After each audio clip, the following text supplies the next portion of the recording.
আসসালামু আলাইকুম। নতুন আরেকটি ব্লগে আপনাদের সবাইকে স্বাগতম। সবাইকে দুপুরের অনেক অনেক শুভেচ্ছা। এখন 12টা বাজে। আর এইমাত্র আমি গোসল করে আসলাম। ভাবলাম জারিফের কাছে যাবার আগে আমার ব্লগটা আমি শুরু করে দেই। আর আজ প্রচুর গরম। আজ গোসল করতে যেহেতু আমি অনেক মজা পাচ্ছিলাম। আর জারিফ তো আজ আমার গোসলের আগে জারিফ গোসল করে ফেলেছে, তাও আবার বাহিরে। পানি দেখলে, গরম আসার পর পানি দেখলে জারিফকে কন্ট্রোলই করা যায় না। ও বারবার পানির কাছে যায় আর অনেকক্ষণ পানি নাড়াচাড়া করতে চায়। যাই হোক, ওইদিকে জারিফ এখন আছে, যেহেতু আজকে বের হব 4টার দিকে। আব্বু সিএনজিকে কল করেছে। আমাদের পরিচিত একটা সিএনজি আঙ্কেল আছে, মানে একটা আঙ্কেলের সিএনজি আছে, ওটাতে করেই যাব। ওনাকে বলা হয়েছে 4টার দিকে আসতে, তো উনি আসবে। আর এই এখন যাব যে জারিফকে কিছু হালকা পাতলা খাইয়ে জারিফকে একটু ঘুম পাড়িয়ে দেবো। জারিফ ঘুমিয়ে গেলে এবার আর আমি ওর কাছে বসে থাকবো না, যেহেতু রাতেই মানে আজ যে ব্লগটা আমার আপলোড দিব বা আজ যে আমার ব্লগটা পাবলিশ হবে রাতেই সেটা আমি আপলোড দিয়ে রেখেছি। তাই আজ ওর কাছে বসে আমার কাজ নেই। ও ঘুমালে পরে আমি রেডি হতে বিছানা থেকে বের হয়ে আসব, আর আমি আস্তে আস্তে রেডি হতে থাকবো। এরপর জারিফ উঠে গেলে আর জারিফ যদি ঘুমায়ও, তারপরও টাইম হয়ে গেলে জারিফকে তুলে রেডি করে তারপর আল্লাহ যদি সব ঠিক রাখে তাহলে বের হব। এই হচ্ছে আজকে আমাদের প্ল্যান, আর এই হচ্ছে আমাদের ব্যস্ততা। সকাল থেকে তো সকাল সকাল কয়টার সময় উঠেছি? সকাল 9টার দিকে হয়তো ঘুম থেকে উঠেছে। এরপরে ঘর গোছানো, জারিফের নাস্তা, সব মিলে তাড়াহুড়া করতে গেলেও দেরি হয়ে গিয়েছিল। যাই হোক, তাহলে ঠিক আছে, আর দেরি করতে চাই না, এখন জারিফের কাছে যাই। আর কাল ওই ব্লগ আরও করতে চেয়েছিলাম, কিন্তু এরপরে আর ব্লগ করা হয়নি। যে ব্লগটা মানে আপনাদের থেকে বিদায় না নিয়ে ব্লগটা আমার শেষ করতে হয়েছিল। মানে সব দিন তো এক যায় না, এটা আমার কমন ডায়লগ হয়ে গেছে। এরকমই কখনো কখনো বিদায় না নিয়ে ব্লগটা শেষ হয়ে যাচ্ছে, আর পরের দিন আবার নতুন করে ব্লগ শুরু করছি। তাহলে ঠিক আছে। এখানে আমি জারিফের ব্যাগ আর আমার ড্রেসটা বের করে রেখেছি। এখন বাজে 2টা। জারিফ শুনে ঘুমাচ্ছে, আর আমিও আস্তে আস্তে পুই পুই করছি। এক জায়গায় বের হলে যা হয়, মানে এটার অপেক্ষা করতে যে অনেক কাজে মনোযোগ দেওয়া যায় না। ভাবছি রেডি হয়ে, আবার মনে হচ্ছে বেশি তাড়াতাড়ি হয়ে যাচ্ছে কিনা। আবার এখন যদি রেডি হওয়া শুরু না করি তাহলে আবার দেরি হয়ে যাবে। জারিফ উঠলে পরে তো জারিফকে রেডি করতে হবে, জারিফকে খাওয়াতে হবে। তাই ভাবলাম রেডি হওয়া শুরু করি। কি আর আর এই ড্রেসটা বের করেছে, এই ড্রেসটা বানানোর পর একদিনও পরা হয়নি। প্রতিবারই ওয়েদার গরম, এটার কথা চিন্তা করে এটা পরাই হয়নি, কারণ এটা কাতানের। মানে কী ভেবে বানিয়েছিলাম কে জানি, কিন্তু বানানোর পর একদিনও পরা হয়নি। আজ আবার পরার জন্য বের করেছি। এটা দেখে আবার আম্মু বলে, আজকে এটা পরবি, এত গরমে এটা পরবি। আমি বললাম এত গরম ভাবতে, মানে গরম গরম করতে করতেই তো ড্রেসটা পরা হয়নি। তাই ভাবলাম আজকে যাই হোক, আজ এটাই আমি পরবো। তো ঠিক আছে, আমি আস্তে আস্তে রেডি হওয়া শুরু করি। জারিফ সোনা উঠে পড়েছে, উঠে কান্নাকাটি করছে। ও ভাবছে ওকে রেখে হয়তো আমি চলে যাব। ভেবেছিলাম ও ওঠার আগে তাড়াতাড়ি রেডি হয়ে নেব, কিন্তু কি আর, এখন ওকে নিয়ে দৌড়াদৌড়ি করতে হচ্ছে। না ওকে রেডি করতে পারছি, না নিজে রেডি হতে পারছি। শুধু হেজাবটা পরবো, তাই আমার কমপ্লিট।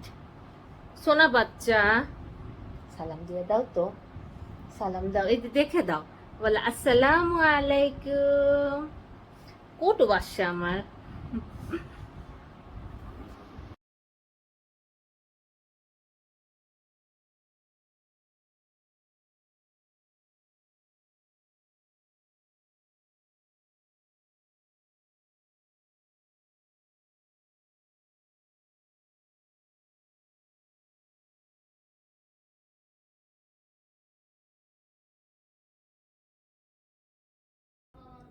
আমি রেডি হয়ে গেছি, আর ওইদিকে জারিফকে খাওয়ানোর চেষ্টা করেছিলাম, কিন্তু জারিফ কিছুই খায়নি। জারিফ আরো ঘুমাতো, ওর ঘুম পুরা হয়নি, সেজন্য বিরক্ত করছে। এছাড়াও ঘুম ভেঙে দেখেছে যে আমি রেডি হচ্ছি, ও ভেবেছে ওকে রেখে হয়তো আমি কোথাও চলে যাচ্ছি, সেজন্য ও খুঁতখুত করছিল। এরপরে অল্প একটু 2 গাল ভাত খেয়েছে, আর খাইনি, আর আমি ওকে জোর করি নাই।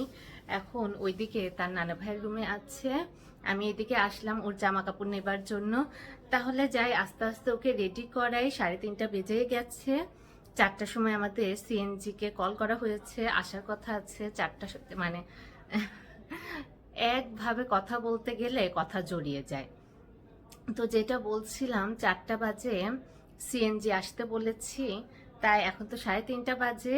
বাকি সময়টা তাড়াতাড়ি ঝটপট জারিফকে রেডি করিয়ে তারপর বের হয়ে যাব।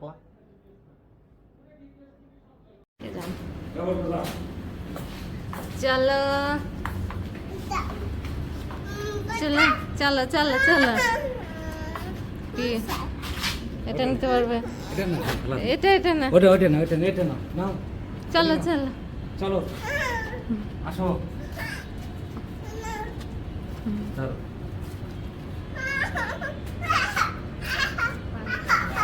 হ্যাঁ? চলো, এই আমি বেড়াতে যাচ্ছে, পানির কাছে যে কি করবে? চলো চলো চলো চলো চলো। হ্যাঁ আচ্ছা আসি। বেড়াইতে।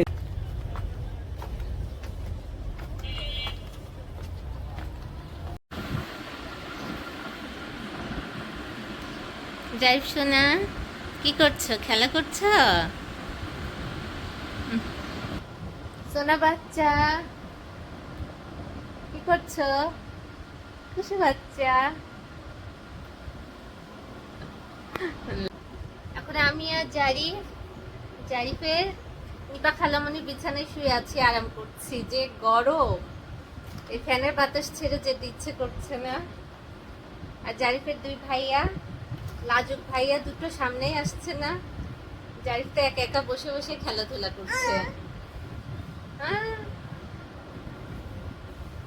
জারিফের আর একটা খালামণির সামনে সাজুগুজু করছে।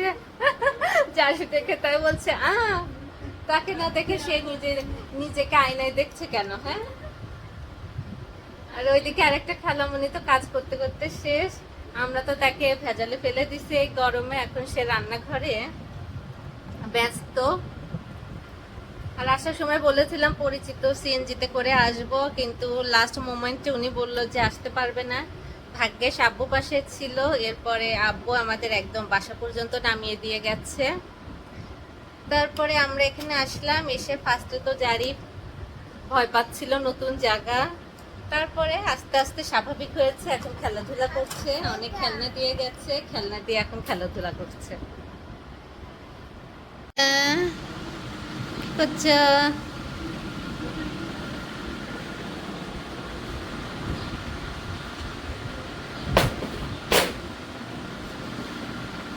এই, ও খায় না, ও খায় না, ও এমনি নিবে, ওটা ওদের জন্য আনছি। আসো আসো, চলে আসো, চলে আসো, আসো।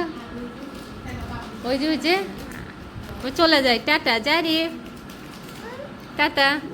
আসো, এখানে আসো।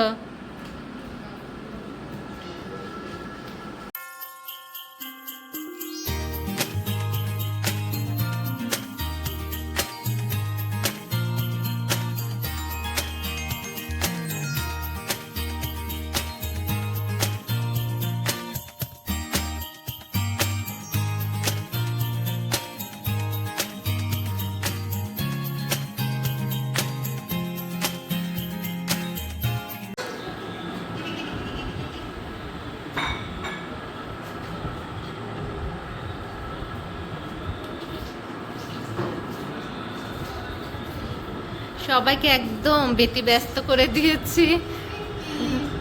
এখানে একটা জিনিস আমার চোখ আটকে গেছে, সেটা হচ্ছে হ্যাঁ, আমার ফেভারিট জর্দা। এটা কোথা থেকে আসলো? যাই হোক, এটা দেখে মনটা ভালো হয়ে গেছে। আর এমনি সুন্দরভাবে সব কিছু, আমার বান্ধবীও ব্যস্ত হয়েছে, দেন আঙ্কেল আন্টি সবাইকে একদম ব্যস্ত করে রেখেছে। আর জারিফ এখানে খেলাধুলা করছে, মাশাআল্লাহ। আঙ্কেল আর আমার বান্ধবীর বাচ্চাদের সাথেও মিশে গেছে। একটু পরে সবাই ইফতারি করতে বসবে। আর এখানে ভালোই, চারিদিকে ভালোই বাতাস হয়। আর আমার বান্ধবীও বাসাটা খুব ভালোভাবে সুন্দরভাবে গুছিয়েছে। তাহলে ঠিক আছে।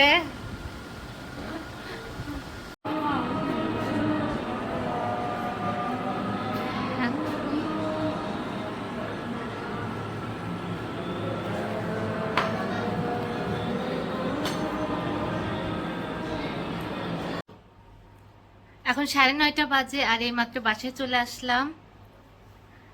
আমার ভাই সোহান ও পাঠানতলি যে দাঁড়িয়েছিল, এরপরে ওর সাথে বাকি রাস্তা এসেছি। আর জারিফ এখন ওইদিকে, জারিফকে এখন পুরা ফ্রেশ করিয়ে দিব।